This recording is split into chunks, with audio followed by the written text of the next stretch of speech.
O que é o utilitarismo? Como resumir os conteúdos do 10º ano de Filosofia em Portugal? Como pensar sobre o assunto? O que é que um católico pode ter a dizer sobre o assunto? Se isto te interessa, bora lá!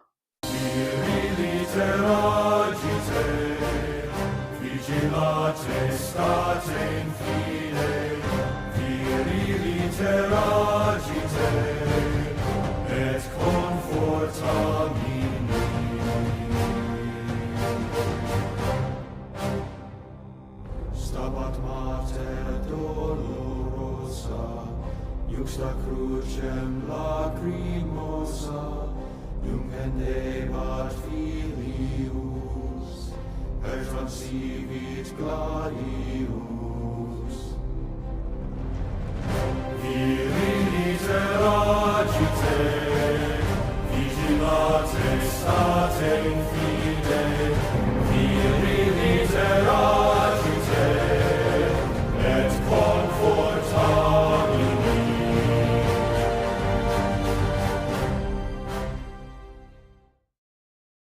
Olá, o meu nome é Gonçalo. Bem-vindos ao Paleotomista.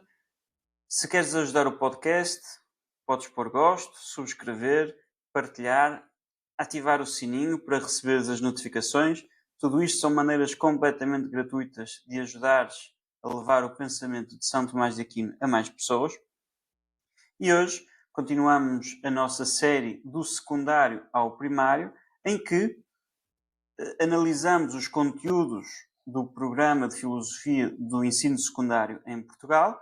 Eu resumo os conteúdos e ofereço uma pequena crítica. Já vimos algumas coisas sobre ética em geral. Já vimos no último vídeo desta série sobre Kant em particular. E desta vez vamos ver Stuart Mill. Stuart Mill foi um filósofo utilitarista do século XIX. Não é o pai da filosofia utilitarista, mas é um dos maiores proponentes. Já agora, como sempre, eu vou seguindo o manual Resumos de Filosofia de Elementos, da Porta Editora. Este é o volume do 10º ano, é um volume muito fininho e, portanto, eu gosto de usar, pode ser uma boa ajuda para os alunos.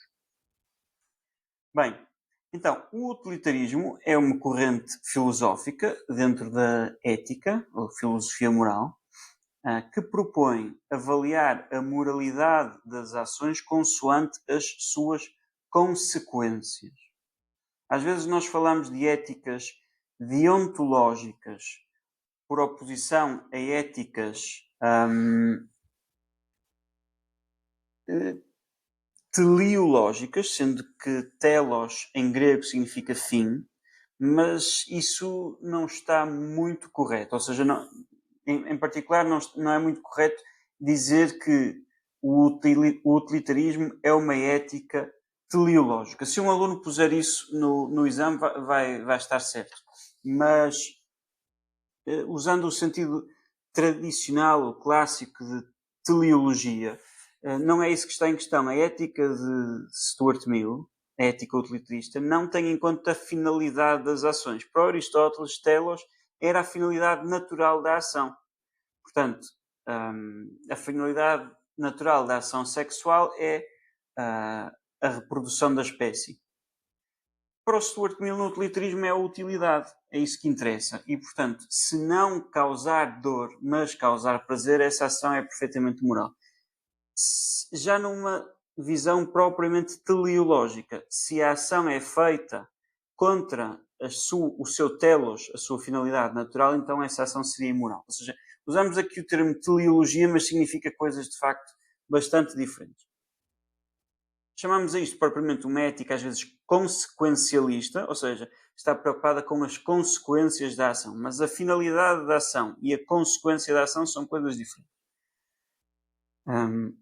Quando dizemos que é uma ética utilitarista, claro, depois há versões diferentes. Aqui estamos a ver a de Stuart Mill. Quando dizemos que é utilitarista, utilidade significa o bem-estar ou a felicidade. Uma ação é tão mais útil quanto mais permite alcançar o bem-estar ou felicidade do maior número. Okay? Pois há aqui alguns uns raciocínios, digamos assim, pelos quais o Stuart Mill procura justificar este princípio, mas o ponto é que, para ele, o princípio fundamental para determinar se uma ação é ou não moralmente aceitável, moralmente boa, é que ela promove a felicidade. Portanto, uma ação moralmente correta é uma ação que tem boas consequências, as melhores possíveis, atendendo às circunstâncias. E as ações moralmente incorretas são as ações que trazem más consequências para os indivíduos. Aquelas ações que, dadas as circunstâncias e tendo em conta as alternativas possíveis, se traduzem nos piores resultados. Portanto, e é importante aqui, dadas as circunstâncias, tendo em conta as alternativas possíveis, a ética utilitarista, ao contrário da ética kantiana, a ética utilitarista está sempre consciente e inclui nos seus cálculos, no seu discernimento da ação boa, as circunstâncias e as possibilidades. Okay? Portanto, não é que mentir não vai ser sempre mau. Já vamos ver que há aqui algumas versões de utilitarismo, mas não é que mentir é sempre mau, ou que matar é sempre mau, ou que o que for, mas que às vezes para salvar uma vida se pode mentir, porque naquelas circunstâncias, tendo em conta as alternativas possíveis, as ações que eu podia fazer, as alternativas, a mentira vai ser a que vai proporcionar uma maior utilidade, ou seja, um maior bem-estar para o maior número de pessoas. A ideia por detrás do utilitarismo é uma ideia matemática de cálculo, ainda que depois na prática nós não façamos cálculos. Nós, ou os utilitaristas, não façam cálculos. Mas é uma ideia de cálculo. O que é a felicidade? É eu pegar nos prazeres e subtrair a dor ou o sofrimento. Okay? Isso diz-me o nível de bem-estar. Se uma determinada ação teve como consequência uma alegria de 10 e um sofrimento de 20, então o bem-estar proporcionado por essa ação foi menos 10. Okay? Depois, o que interessa na ação não é o bem-estar individual, mas o bem-estar geral. Portanto, vamos dar um exemplo prático. Vamos imaginar que o Presidente da Câmara tem 10 milhões de euros que tem que gastar numa infraestrutura na sua vila. E a infraestrutura não tem um quartel dos bombeiros, e investir nesse dinheiro no quartel dos bombeiros vai trazer felicidade aos bombeiros, mas também vai trazer felicidade. É uma zona afetada por incêndios, então vai ajudar a comprar mais dispositivos também, meios de prevenção e de combate aos incêndios. Então, lá está. Nós não podemos dar um número de facto, não é? Mas imaginamos, isto traz muita felicidade, segurança a toda a população. E vamos imaginar que, em alternativa, podia construir também com aquele dinheiro um casino. Okay? Ou com este dinheiro pode construir a casa para o seu amigo Sócrates. Okay? Ora, tendo em conta estas possibilidades, as possibilidades reais que o Presidente da Câmara tem diante de si para usar este dinheiro, o cálculo, diria Stuart Mill, o cálculo que ele tem de fazer é qual das minhas ações, das minhas possibilidades nesta circunstância vai aumentar o bem-estar ao máximo de toda a gente. Portanto, se eu só vou ajudar imenso o meu amigo Sócrates porque ele é sem abrigo e vai passar a ter uma casa. Portanto, a felicidade dele vai aumentar 20 mil pontos. Mas das outras 100 mil pessoas não vão ganhar nada, enquanto se eu construísse os bombeiros, as outras 100 mil pessoas iam ganhar uma felicidade de 10 pontos cada uma. Então, a ação correta é construir os bombeiros, okay? O centro dos bombeiros. Já estamos a ver, não dá para fazer estes cálculos de facto, mas dá para ter uma noção da regra de fundo. E a regra de fundo é maior felicidade para o maior número de pessoas. ok? Como eu disse, uma ação moralmente correta é que tem as melhores consequências possíveis, e uma ação moralmente incorreta é que não tem as melhores consequências possíveis. Claro que depois há aqui um espectro e uma coisa pode ter piores consequências do que outras, portanto uma ação pode ser pior do que outras, mas a melhor ação, a ação que se deve fazer, é sempre a que causa a maior felicidade ou bem-estar geral. E, portanto, o ponto aqui não são regras morais, ao contrário de Kant, do que tínhamos visto em Kant. Ok. Há uma distinção fundamental em Stuart Mill entre prazeres inferiores e prazeres superiores. Diz-nos o Stuart Mill, um prazer corporal é um prazer inferior e um prazer espiritual, intelectual, é um prazer superior. E ele diz-nos isto, diz ele, o critério para determinar esta hierarquia é perguntar aos sábios, às pessoas sábias e às pessoas que já experimentaram ambos, portanto, as pessoas que já experimentaram os prazeres corporais e espirituais, e que são pessoas sábias, reputadas como sábias, quais é que elas consideram que são os prazeres mais elevados. Essas pessoas que experimentaram ambas e que são racionais, são pessoas sábias, que nós consideramos que têm que fazem juízos corretos sobre a realidade, essas pessoas é que determinam, ou é que devem determinar, o que é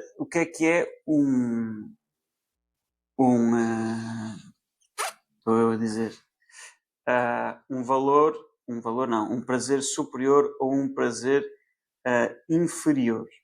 Okay? Esta distinção é crucial. Stuart Mill, ainda em vida, foi acusado de defender uma ética de animais, uma ética de porcos, que só querem o prazer. Mas ele diz, não.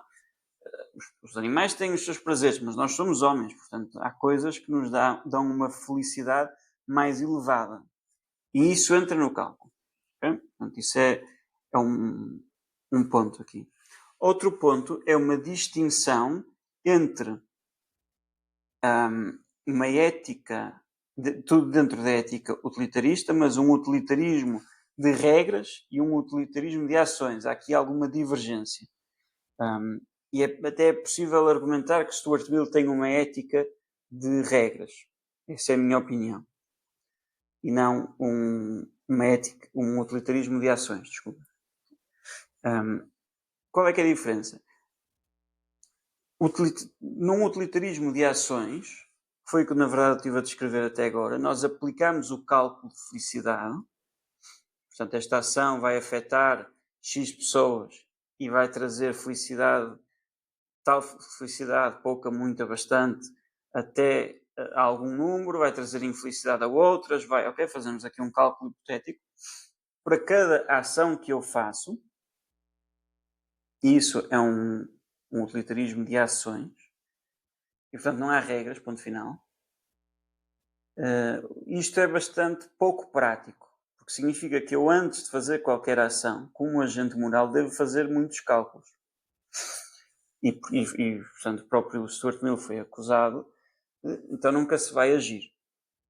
E a resposta que o Stuart Mill dá, e é por isso que eu acho que ele defenderia um utilitarismo não de ações, mas de regras, é que a experiência acumulada da humanidade já nos diz que, regra geral, matar diminui a felicidade geral. Okay? Regra geral, mentir diminui a felicidade geral. E o que é um utilitarismo de regras? Em vez de eu aplicar o cálculo de felicidade à ação, eu aplico o cálculo de felicidade à regra. Portanto, qual é que é a regra moral que vai aumentar a felicidade geral? E depois eu sigo essa regra moral, mesmo que naquele caso particular talvez não fosse aumentar a felicidade geral. Okay? Porquê? Porque a ideia aqui de fundo, sendo coerente com o próprio utilitarismo, é que a estabilidade, a previsibilidade nos encontros sociais aumentam a felicidade geral. Vou dar um exemplo muito grande. E depois hei de ter um episódio sobre esta experiência filosófica, que é o problema do trolley, que é bastante conhecido, mas há 3 níveis do problema do trolley, este é o último. Vamos imaginar que o Joãozinho vai visitar a avó ao hospital. E o Joãozinho está perfeitamente saudável, mas vai visitar a avó, mas há 5 pessoas que estão doentes no hospital e que, se não forem operadas hoje, vão morrer, e todas precisam de um transplante e todas são compatíveis com o Joãozinho. Uma precisa de um transplante de cérebro, outra de coração, outra do fígado, não sei. Mas, conclusão, o Joãozinho teria de morrer e estas 5 pessoas sobreviveriam. O médico apercebe-se disto, fala com o Joãozinho não aceita. Pergunta: o médico deve ou não deve assassinar o Joãozinho para lhe roubar os órgãos e salvar aquelas 5 pessoas? Segundo um utilitarismo de ações, isto é uma experiência que se faz para criticar o utilitarismo, mas parece-me a mim só funciona para o utilitarismo de ações. Segundo esta experiência, parece que o médico a ação moralmente correta seria esta ação absurda de assassinar uma pessoa inocente para salvar 5. Bom.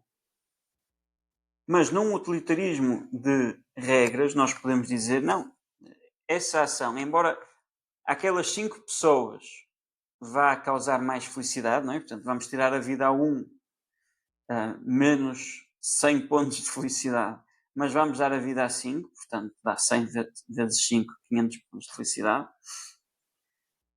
Embora para aquelas pessoas envolvidas se aumente a felicidade, a verdade é que, no geral, no universal, se isto for verdade, então vai diminuir a felicidade em geral da humanidade. Porque nunca ninguém vai visitar a avó ao hospital. Sempre que eu vou visitar a avó ao hospital, eu estou em risco de ser assassinado para me tirarem os órgãos, então eu nunca vou visitar a minha avó. Porque vejam, a experiência mental põe-se assim um caso extremo, 1 para 5, não é? Mas basta 1 para 1, se for uma criança e eu for um adulto, não é? Ou se for uma pessoa mais nova do que eu, ou se for uma pessoa que se considera que pode ter mais utilidade para a sociedade, porque eu sou desempregado e esta pessoa é o Presidente da Câmara. Qualquer um destes motivos já seria suficiente para eu ser assassinado. Portanto, este utilitarismo de ações levaria a certos absurdos. Parece que a curto prazo se está a causar maior felicidade, mas estendendo o cálculo a longo prazo, isso causa tamanha instabilidade social que traz muita infelicidade. E, portanto, teríamos um certo utilitarismo de regras que colmata esse problema, porque, como se aplicam o cálculo a regras universais, essa estabilidade fica assegurada. Pronto. Isto parece-me a mim, nos seus traços gerais, mais essenciais, a filosofia de Stuart Mill. Ok? Portanto, o que interessa são as consequências das ações.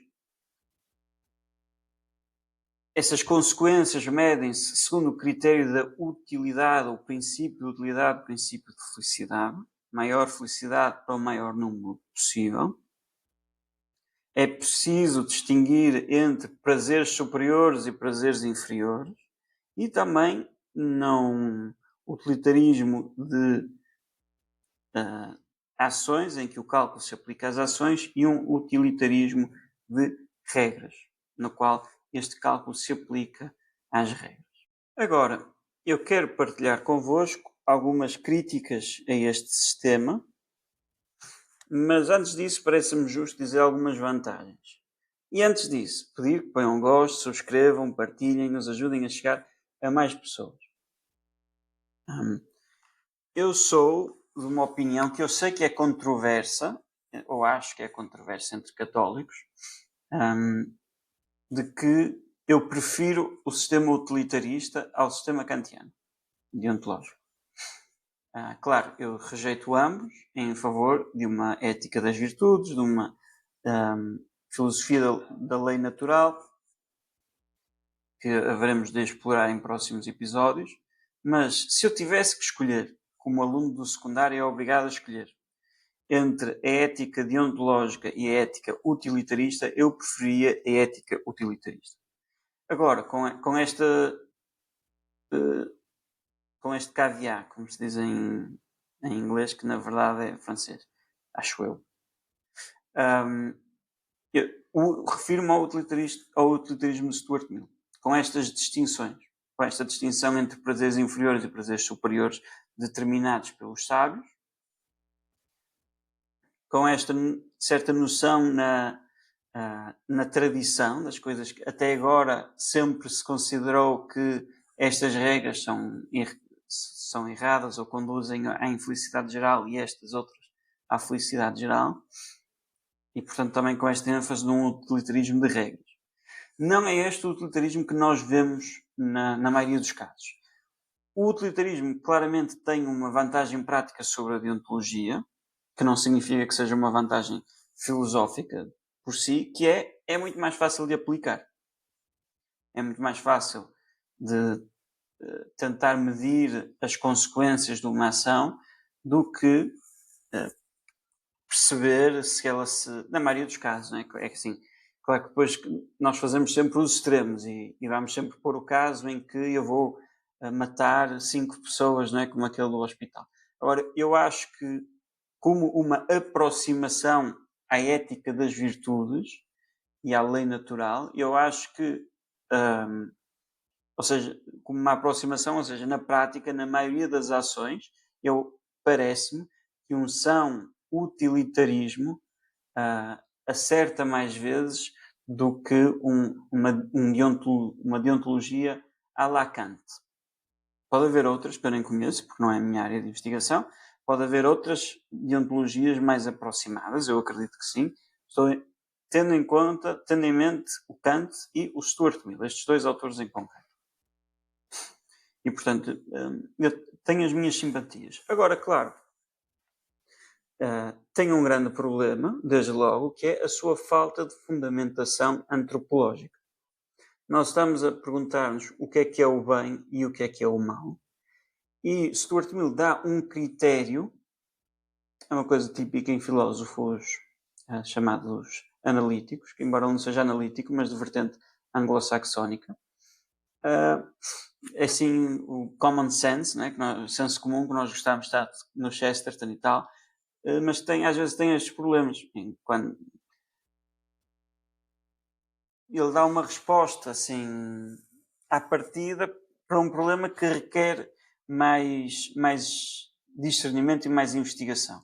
Eu, para saber o que é uma boa ação, se eu quiser saber o que é uma boa ação de uma faca, tenho que saber para que é que serve a faca e o que é uma faca. A boa ação de um leão, tenho que saber o que é um leão, como é que serve, qual é o seu ambiente, etc. Para saber qual é a boa ação para um ser humano, eu tenho de estudar o ser humano, o que é a natureza do ser humano. E este estudo, claro, algumas indicações dadas pelo Stuart Mill, é que todos os homens querem a felicidade e, portanto, a ação que se deve procurar é a felicidade. Agora, isso é bastante insuficiente, bastante precário. Ok? E, portanto, nós podemos fazer algumas críticas. Há sempre a falta de noções absolutas é, de facto, um problema grave. Há uma incompatibilidade com a noção de justiça em si, que é uma ética completamente... Ao mesmo tempo que não é egoísta, é altruísta, isso parece-me ser bom. Ao mesmo tempo faz violência ao ser humano, porque eu devo sempre... começa com todos queremos a felicidade e, portanto, é isso que se deve procurar, mas a conclusão prática é que eu nunca devo olhar à minha felicidade, o que faz violência ao ser humano. Nós queremos agir para a nossa própria felicidade. Claro que depois, quando estamos a falar de uma ação política, o que é que o Presidente da Câmara deve fazer, aí é evidente que a sua felicidade não é tida nem achada. Outro problema, não olha à distância, à reta proporção aos nossos deveres para com pessoas que nos são próximas. Portanto, a felicidade do filho não vale mais do que a felicidade de um desconhecido na Índia, para um sistema utilitarista. Não vale mais. E, portanto, entre comprar uma bicicleta ao meu filho 100 euros e pegar nesses 100 euros e doá-los de maneira eficaz para que na Índia isso se traduza numa maior felicidade, eu devo sempre fazer isso. E eu não estou a dizer se devo ou não, tem de haver um discernimento para cada situação particular, mas o utilitarismo faz com que, no fundo, eu nunca possa comprar uma bicicleta para o meu filho enquanto houver gente a passar fome. Que me parece que, à partida, não é algo que nós queremos dizer, ou que, bem, que diz uma bicicleta diria qualquer outra coisa, não é? Não tenho uma noção de justiça, de dar o que é devido, de dever, né? Que eu tenho deveres para com outras pessoas, eu tenho deveres para com os meus pais, porque eles me deram a vida, tenho um dever para com a minha pátria, para com os meus superiores, para com o meu Deus. Não tenho estas noções de dever e, portanto, de justiça. Não tenho noção não é uma regra útil para a moralidade no âmbito privado. No âmbito privado, a moralidade seria faz o que tu quiseres, porque é o que te trouxe maior felicidade. Claro, maior felicidade a longo prazo, como uma ética hedonista, portanto, eu teria, às vezes, de me refriar de alguns prazeres corporais para não ficar de ressaca. Isso, eu já sei que isso vai diminuir a minha felicidade a longo prazo e tal, mas não nos dá um critério muito útil. E, portanto, estão aqui algumas críticas que nem sequer são feitas de uma perspectiva propriamente tomista. Me parecem também ser melhores do que as que tem aqui neste manual e nos manuais em geral do secundário. Pronto. Fica aqui a minha recomendação. Eu agradeço o vosso tempo. Repito, ponham gosto, subscrevam, partilhem. São maneiras gratuitas, fáceis de ajudar este podcast. E pronto. Deixo um grande abraço a todos e até à próxima.